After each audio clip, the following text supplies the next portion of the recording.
Le SEO tel qu'on le connaît est en train de mourir. En 2025, les règles ont radicalement changé en SEO. Et si vous ne vous adaptez pas, vous risquez tout simplement de vous faire dépasser par vos concurrents. Aujourd'hui, je vais vous dévoiler toutes les stratégies et un guide complet pour maîtriser le SEO en 2025. Avec toutes les dernières actualités, toutes les dernières tendances et également tous mes meilleurs conseils pour exploser vos résultats en 2025. Alors que vous soyez expert SEO, entrepreneur, e-commerçant ou encore juste un passionné de SEO, restez bien jusqu'à la fin de cette vidéo où je vais vous expliquer tout de A à Z pour vraiment exploser vos résultats et surtout continuer de dominer vos positions en 2025. Et spoiler alerte, on ne parle plus forcément uniquement de backlinks ou encore moins de mots-clés. Et pourquoi je dis par rapport aux mots-clés, j'ai fait une vidéo à ce sujet. Donc je vous invite à aller la voir. Allez, juste ici. Et avant qu'on commence, n'hésitez pas à laisser un petit like et à commenter la vidéo pour m'aider au référencement et surtout me dire ce que vous en avez pensé à la fin de celle-ci. J'attends avec impatience vos petits commentaires. Et pour ceux qui ne sont pas encore abonnés à cette chaîne, je vous mets juste la stat des personnes qui ne sont pas du tout encore abonnées à cette chaîne. C'est encore très nombreux. Donc si vous voulez vraiment maîtriser le SEO donc cette année et pour les années futures, je vous invite à me suivre. Je partage pas mal d'infos avec des stratégies, avec beaucoup d'études de cas, avec beaucoup de conseils pratiques et pas forcément uniquement de la théorie. Je vous invite vraiment à me suivre précisément pour ne pas manquer la moindre tendance en SEO. Première partie, on va parler des fondamentaux qui changent radicalement. Il y a 5 ans encore, la majorité du trafic était uniquement issu donc de Google. Quand vous aviez une question, qu'est-ce que vous faisiez en amont? Forcément, on allait directement sur Google, que ce soit pour avoir une information claire et ou alors tout simplement pour acheter quelque chose. Imaginez plutôt ceci aujourd'hui. Vous avez un client potentiel qui pose une question par rapport à vos produits ou vos services et au lieu de parcourir les résultats de Google, il obtient directement une réponse soit par ChatGPT ou Perplexity sans jamais passer uniquement par votre site web. Alors c'est effrayant, non? Laissez-moi vous dire que c'est exactement la réalité auquel on va devoir se confronter pour les années futures. Par exemple, on se demande quel est le meilleur logiciel de comptabilité pour une PME. Au lieu de taper ça dans Google, on peut aller directement dans ChatGPT, activer la fonction Search, donc qui est ChatGPT Search. Et là, il va nous donner directement les différents logiciels en nous faisant une sélection pertinente par rapport à notre question. On a par exemple Tanilay, Sage, EBP comptabilité, Sogit comptabilité. Et si on a la moindre question, on a juste à cliquer sur les sources pour voir où est-ce qu'il a été directement chercher l'information. Alors, qu'est-ce que vous devez faire pour directement être cité par les IA pour justement gagner du temps et surtout répondre à cette nouvelle tendance? On va parler notamment d'une double stratégie SEO. Avant, on avait juste en fait à faire une stratégie SEO, à rédiger du contenu, optimiser pour les bons mots-clés, faire un petit peu de backlinks et attendre que les visiteurs affluent. Aujourd'hui, c'est plus aussi simple. Le parcours utilisateur est un point ultra important, l'engagement et l'expérience utilisateur également. Et il faut penser notamment à 2 niveaux distincts pour maximiser les résultats. On a notamment 2 niveaux, le bottom of the funnel et le top of the funnel. Donc en marketing de contenu, le bottom of the funnel, c'est vraiment les personnes qui sont prêtes à acheter vos produits et vos services. Alors que le top of the funnel, c'est vraiment ceux qui sont encore dans cette phase justement de recherche, de compréhension donc de leurs besoins, faire notamment le bon choix. Donc pour commencer justement à apparaître correctement sur les moteurs de recherche donc classiques, donc avec Google et également les IA, vous avez notamment une vidéo où je vous explique personnellement comment est-ce que vous allez pouvoir optimiser votre site et donc vos pages en fait pour être répertoriés par les IA et donc être cités par elles, notamment par Google et également ChatGPT Search selon moi aura beaucoup plus d'avenir que simplement Google SEO. Cette stratégie justement de double stratégie donc de top of the funnel et vraiment bottom of the funnel, ça va vraiment vous permettre d'aller chercher du trafic de ceux qui potentiellement en fait ne sont pas encore décidés à acheter vos produits ou vos services et qui ne savent pas forcément encore que vous existez et également après aller chercher ceux qui sont prêts à acheter pour capter justement la conversion. Parce que le but de créer du contenu tout ça, c'est à la fin d'avoir des conversions. Donc soit des ventes, soit des leads supplémentaires. Et justement, en combinant cette double stratégie, vous vous intéressez à ceux qui ne savent pas encore qui vous êtes et qui potentiellement seront intéressés par vos offres après. Également ceux qui sont prêts à acheter, comme on a vu justement, donc les personnes qui peuvent taper justement dans ChatGPT Search quel est le meilleur logiciel de comptabilité pour une PME. Je vais vous prendre un exemple très parlant. On avait justement avec YouSchool créé une page spécifiquement comment devenir donc assistante maternelle. Donc c'était une page justement en fait qui expliquait toutes les grandes étapes pour devenir donc assistant ou assistante maternelle. Ici on est vraiment sur donc du top of the funnel, donc des personnes qui ne savent pas encore qu'elles ont forcément besoin ou potentiellement besoin d'une formation par exemple ou qui ne savent pas encore vers où se diriger pour devenir assistant ou assistante maternelle. Et ici on est vraiment sur de l'informationnel. L'objectif ici n'est pas de vendre, mais d'abord d'informer et de construire donc la relation de confiance avec votre audience et potentiellement les faire naviguer vers la prochaine étape donc du funnel. c'est quand les personnes sont typiquement très intéressées pour passer à l'action par rapport à vos produits ou vos services. Et nous, ce qu'on a fait directement ici, c'est que par exemple, quand on passe sur cette page qui est donc purement informationnelle, on va rediriger notamment en faisant donc un lien interne vers la page donc qui nous intéresse vraiment, c'est CAP petite enfance. Donc le CAP petite enfance ou CAP AEPE à distance, qui est donc la requête que nous visons principalement parce que c'est celle qui nous apporte donc du business. Pourquoi est-ce que vous devez faire cette stratégie? Tout simplement, c'est que déjà de 1, vous allez pouvoir construire votre site autour donc de topic cluster, de concours sémantique. On l'a déjà répété à cette fois, mais au lieu de vous intéresser simplement à votre requête principale, par exemple ici, ce serait l'occurrence donc de CAP petite enfance à distance, on va notamment élargir notre acquisition pour aller chercher des personnes qui sont potentiellement dans un processus d'achat moins important que ceux qui sont prêts à acheter par exemple vos produits ou vos services et qui potentiellement sur l'avenir vont acheter encore une fois vos produits ou vos services. Donc c'est totalement pertinent d'un point de vue conversion, mais également d'un point de vue donc SEO. Et ce type de requête, justement, ça va avoir un impact très important pour votre SEO. Ça va notamment vous permettre de créer donc cette autorité autour de votre thématique, d'être ensuite recité si vous faites les choses correctement par les IA en créant vraiment de la qualité, en proposant une bonne expérience et en étant vraiment un acteur clé de votre thématique, donc avec tous les principes donc de EEAT qu'on a beaucoup répété en 2024. Donc, c'est vraiment l'expertise et l'expérience, l'autorité et la confiance de votre site. Donc, et c'est des critères en fait qui sont très pertinents pour Google parce que ça respire complètement la qualité et la confiance que votre site peut refléter. Vous avez vraiment l'impact vraiment SEO et encore une fois très conversion. C'est vraiment ce qui nous intéresse aujourd'hui. C'est pas juste d'avoir un beau trafic, c'est vraiment de comprendre en fait les concepts de pourquoi est-ce qu'on va créer des pages informationnelles, même si elles ne rapportent pas spécifiquement de l'argent. C'est ce que je peux comprendre, mais c'est des pages informationnelles qui potentiellement, si on fait du marketing donc très qualitatif et qu'on est vraiment pertinent, on va pouvoir faire progresser des personnes, donc des simples visiteurs dans un processus d'achat plus loin, donc sur le long terme pour acheter les produits et les services.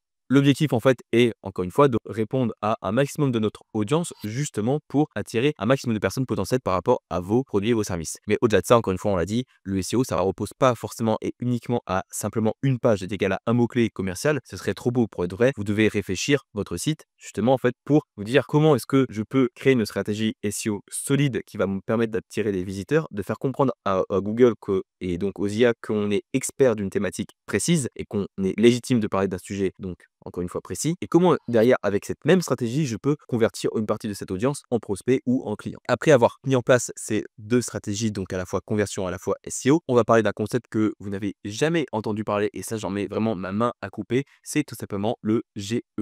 Alors, vous avez bien entendu, j'ai pas parlé de SEO, mais bien de GEO. GEO qui veut dire tout simplement Generative Engine Optimization. Si vous pensez aujourd'hui que le SEO se résume encore à des backlinks et des mots-clés, encore une fois, vous avez totalement tort. Pour moi, c'est l'année donc où il va falloir vraiment optimiser donc son GEO. Son GEO, c'est ni plus ni moins en fait que l'optimisation donc du SEO de manière classique, mais pour les IA. Je parle des IA au sens large parce qu'on va en avoir encore beaucoup qui vont apparaître sur le marché, mais si on s'intéresse vraiment aux deux principales, on va dire on a ChatGPT Search qui, encore une fois, on va en parler juste après, mais ça combine quand même plus de 200 millions de personnes hebdomadaires, donc par semaine, de personnes qui se connectent à ChatGPT, et également donc à Google SGE qui est déjà effectif et qui marche beaucoup mieux aux US, donc qui n'est pas encore déployé en France, mais qui va arriver prochainement. Et ceux qui vont prendre le virage dès maintenant, c'est ceux qui vont avoir un avantage compétitif le plus tôt et donc qui seront les premiers à bénéficier de cette nouvelle stratégie inédite. Comment est-ce que l'IA en fait va pouvoir répertorier les contenus et donc vous proposer potentiellement dans ses réponses? Encore une fois, je vais vraiment faire une vidéo dédiée à ça parce que c'est très technique, c'est beaucoup plus technique et ça prendrait une vidéo entière, mais on en parlera bien en détail. Mais pour résumer, on va dire les grandes lignes, l'IA va rechercher des contenus qui vont être précis, concis et surtout fiables. Retenez bien ce mot, ce dernier mot, la fiabilité, parce que quand vous allez pouvoir rédiger vos contenus, que ce soit avec IA ou pas, on s'en fout. La question c'est que vous allez devoir être concis, précis. Donc, rédiger des phrases très simples, rédiger des éléments très faciles à être interprétés pour que les IA, donc le SEO, donc de manière classique, puissent reprendre cette information pour expliquer donc la réponse à une requête pour comme si voilà, c'était comme si l'internaute était un enfant de 8 ans. Et également la partie fiabilité, c'est très important parce que l'IA va pas forcément et va vouloir de moins en moins vouloir dire de bêtises et donc ils ont besoin donc de personnes, donc de sites fiables. Donc tous les critères donc EEAT, que ce soit par exemple autour donc vraiment de votre expertise, de votre expérience et de la confiance que peuvent accorder votre audience à vous, donc vous et votre entreprise, c'est très très important. Donc les IA vont vraiment privilégier de plus en plus les sites bien établis,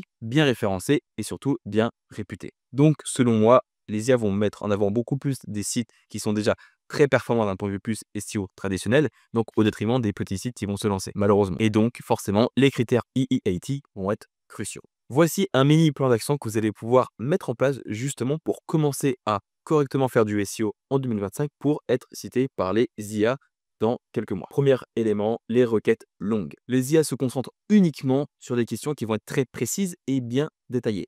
Au lieu de meilleur ordinateur portable, on va s'intéresser plus à meilleur ordinateur portable pour le montage vidéo en 4K en 2025 par exemple. Encore une fois, et on en a déjà parlé, mais au niveau de la structuration et heading, donc la structuration classique de votre page, vous allez devoir être plus pertinent et vous allez devoir vraiment comprendre précisément l'intention de recherche de votre audience. Quand on regarde la page par exemple de YouSchool, donc CAP, petite enfance, donc toute page auquel j'ai participé, donc pour la création, etc., pour le SEO, vous connaissez la chanson. Autour donc de la formation petite enfance, au-delà de l'aspect plus commercial, donc que nous souhaitons mettre en avant, donc la partie passer à l'action pour prendre notre formation, il y a bien sûr plusieurs éléments qu'il faut prendre en compte. Globalement, qu'est-ce que c'est? Vous allez avoir une personne qui va être intéressée par la formation AEPE, donc formation de petite enfance, a besoin de savoir le programme, a besoin de savoir comment est-ce qu'il va pouvoir financer sa formation, a besoin de savoir pourquoi rejoindre la formation avec des éléments clés. Quel métier elle va pouvoir faire après justement le CAP petite enfance, où est-ce qu'elle va pouvoir travailler, des bonus, etc. Pourquoi pas faire la partie plus marketing, bien sûr. Est-ce que les stages sont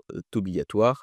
Comment faire pour passer son examen en candidat libre et globalement après pourquoi pas encore plus d'informations au niveau donc des FAQ pour déjà de 1 enrichir d'un point de vue plus marketing et donc donner plus confiance sur la conversion donc pour votre audience et également répondre à des questions typiques autour de tout votre contenu que des personnes peuvent se poser donc directement par rapport à votre quête cible.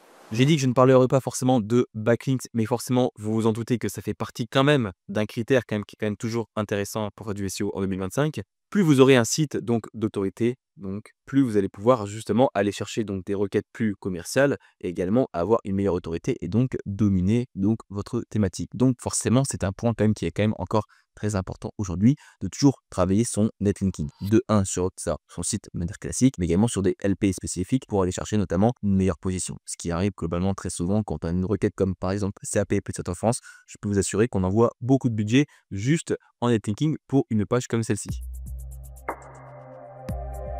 Et quelles sont les strates que vous allez pouvoir mettre en place pour justement répondre à cette tendance qui est de plus en plus importante et donc très émergente? Encore une fois, un point de plus, donc fiabilité, c'est ni plus ni moins que afficher par exemple les auteurs de vos différents contenus ou du moins de mettre en avant l'expérience que vous avez donc dans une thématique clé. Pour un exemple très parlant, si vous proposez par exemple pas du financement, forcément les personnes qui vont écrire de contenu, qu'elles soient SEO ou pas, qui vont proposer la strat et mettre en place vraiment des éléments donc, textuels, donc écrire des articles, art classique. Si les personnes n'est pas considérées comme experts en investissement, ça va être compliqué donc de proposer donc un critère EEAT qualitatif. Donc encore une fois, des biographies crédibles, des certifications, des témoignages et des avis clients authentiques et vérifiables, des liens justement avec des réseaux sociaux, par exemple un profil LinkedIn, des profils, voilà, un profil Insta, tout ce que vous voulez pour montrer que vous êtes une vraie personne, des vidéos pourquoi pas pour montrer son expérience directe, YouTube ou autre. Bref, vous l'aurez bien compris, le GEO c'est pas une tendance, mais c'est réellement une strat que vous allez devoir mettre en place pour les années futures. Plus tôt vous allez encore une fois vous adapter, plus tôt vous aurez des résultats et plus tôt vous allez pouvoir préparer votre transition donc du SEO traditionnel à un SEO plus multicanal, donc qui va vraiment vous permettre de répondre donc notamment à l'émergence de toutes ces IA. Et dans la prochaine section, donc restez bien encore jusqu'à la fin de la vidéo, on va parler notamment des erreurs que vous n'allez pas devoir faire cette année pour justement encore dominer en SEO ou pourquoi pas démarrer une nouvelle stratégie solide sur les chapeaux d'eau. Parce que oui, vous aurez beau suivre les tendances, créer du contenu, optimiser votre site, optimiser pour les IA, etc. Mais si vous faites les erreurs que je vais citer juste maintenant, autant vous dire que c'est peine perdue et c'est dommage. Et ces erreurs, je vais pas vous mentir, j'en vois encore trop souvent. Et restez bien attentifs parce que je suis sûr que parmi vous, vous avez quelques personnes qui font ces erreurs sans même le savoir. Et c'est dommage, sincèrement. C'est encore une fois quelque chose que je vais beaucoup rabattre cette année, mais travailler son branding, que ce soit l'UX ou même sa marque en général, c'est un point qui est crucial aujourd'hui. Ça apporte la fiabilité qu'on a parlé justement juste avant, et ça veut dire tout simplement que vous allez devoir travailler autre chose que simplement votre SEO pour Google. Le SEO, ce n'est plus forcément juste Google. Le SEO, c'est penser multicanal. Déjà de 1, ça va enlever votre dépendance à Google parce que c'est trop dangereux aujourd'hui, et vous allez pouvoir diversifier vos canaux d'acquisition, et surtout vous allez pouvoir rassurer votre audience pour potentiellement augmenter les conversions. Dites-vous bien que travailler son branding, c'est donc ni plus ni moins que votre nom de marque. Donc plus vous aurez après des personnes qui vont rechercher votre marque sur un moteur ou même sur, par exemple, j'en sais rien, les IA, etc., plus ça va donner de la confiance et de la pertinence pour le SEO de manière traditionnelle, et plus vous allez pouvoir être cité, donc notamment dans les IA et potentiellement dans des requêtes plus hautes. Par exemple, pour la requête, comme vous pouvez le voir juste ici, legging sport femmes, vous avez un site qui remonte assez bien, alors qu'on n'a pas forcément un site qui a un SEO au top. Donc on n'a pas forcément une énorme strate de contenu, mais bien sûr, on aura une vidéo dédiée sur ce site parce que j'adore cette marque, c'est Gymshark. Gymshark, il rebondit sur une requête assez concurrentielle. Derrière, Decathlon, Intersport et par exemple, ça, je ne sais pas qui c'est, je ne sais pas quelle est cette marque, mais bref, au-dessus de Nike carrément, et qui pourtant, voilà, est quand même considéré comme assez pertinent pour être quatrième sur la requête, donc legging sport femme. Et pourtant, comme on le verra dans une prochaine vidéo, vous allez voir que Gymshark, c'est pas forcément les meilleurs en SEO de manière traditionnelle. Encore une fois, restez patient, il y aura une vidéo dédiée justement pour l'optimisation pour les IA, pour être correctement référencé dessus et commencer le travail dès maintenant. Si vous négligez ou si vous ignorez cette nouvelle révolution, parce que pour moi, il n'y a pas d'autre mot, c'est une révolution au niveau du comportement, donc des personnes qui vont rechercher de l'information sur le web aujourd'hui, vous allez vous couper de millions de personnes qui vont potentiellement acheter vos produits ou vos services. Et j'aimerais également rajouter quelque chose, c'est que je pense encore une fois que selon moi, le moteur de recherche classique avec des résultats où la personne pioche dans les 3 premiers ou cherche l'information dans les 10 premiers résultats, pour moi, ça va être révoqué d'ici quelques années et je le dis vraiment haut et fort. Je pense sincèrement qu'on aura l'information purement et simplement bien construite. On n'aura plus forcément des moteurs de recherche, mais bien des moteurs de réponse, que ce soit sur Google ou ChatGPT ou autre. Donc, par pitié, arrêtez avec la création de contenu générique, qu'elle soit faite par IA ou pas. Nous, ce qu'on veut aujourd'hui, c'est des contenus qui répondent réellement à une intention de recherche, au-delà de l'aspect plus mots-clés, qui répondent vraiment à l'intention et plus encore. Que ce soit des contenus qui soient vraiment écrits par des experts dans leur thématique pour apporter de bonnes informations avec des preuves concrètes. Donc, si le contenu est fait par IA sans différenciation ou sans preuve d'autorité de votre part, c'est ciao. Et restez encore un tout petit peu attentif, j'ai une stratégie bonus que personne n'a forcément pensé à faire et qui pourtant est de plus en plus importante à mettre en place. Vous êtes encore là? Parce que c'est vraiment la très bonne stratégie que je vais vraiment vous partager qui est un bonus et que personne ne fait encore réellement aujourd'hui, à part dans mathématiques ou même un petit peu autre, mais du moins c'est quelque chose qui va vraiment très bien marcher donc dans les prochaines années. C'est ni plus ni moins que les études de cas et les sondages. Ça captive à la fois les utilisateurs, mais également les IA. Pourquoi? Parce que vous avez ni plus ni moins que des données uniques, basées sur votre propre expérience, basées sur les propres réponses des personnes. Et ça, vous aurez beau écrire du contenu avec ChatGPT ou Claude ou tout ce que vous voulez, les IA n'auront pas ces données parce qu'elles sortiront directement de votre expérience et donc de vos résultats.